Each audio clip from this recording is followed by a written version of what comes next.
Simula ngayon, magvi-video na ako kasi kapag rini-report nila yung page ko, nawawala yung mga post ko. So, kailangan i-video ko na siya para meron siya sa TikTok at masisave nyo kung ano yung mga sinasabi ko. Napapansin nyo na hindi na nila hinahamon si PBBM na magpa-hair follicle test? Kasi si Baste bumalik na sa droga. Nagda-drugs na siya. Pansinin niyo ang mukha ni Baste, pansinin niyo yung way ng pananalita niya, yung bibig niya. I've been there.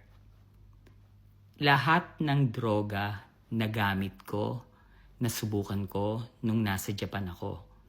For 21 years ng pagiging hostess at 2 years ng ibang dishwasher, ang dati kong jowa sa Japan ay isang drug lord na yakuza.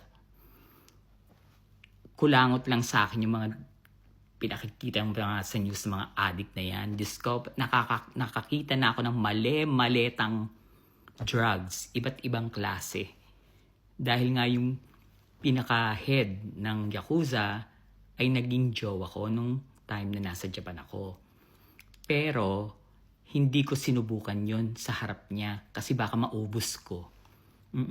Wakeme. Si Baste, hindi naghahamon ng hair follicle. So tayo naman na maghamon. Baste, magpa-hair follicle ka nang naka-live. Ha? Ngayon namin binabalik sa inyo yung sinasabi nyo na magpa-hair follicle ang presidente. Kasi anytime ready siya. Sa totoo lang, ikaw Baste, magpa-hair follicle test ka nga. Yung live ha, hindi yung picture-picture lang, di ba?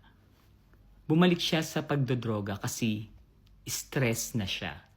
Kung mapapansin nyo kung paano magsalita si Basti ngayon, kuwang-kuwa niya ang pananalita ng kanyang tatay. Dahil siya ngayon ay tinitrain ng personality chururut impersonation kemirut. Yan ang training ni Basti ngayon. Ang gayahin ng pananalita ng kanyang tatay, pati yung way ng pagjo-joke. Panoorin nyo siya. Digong na digong, which is ayaw niya. Nahihirapan siya, na-stress siya, so bumalik siya sa drugs. Hindi to chismis, totoo to. Pansinin nyo, at itanong nyo kay Baste kung anong training ang ginagawa sa kanya ngayon.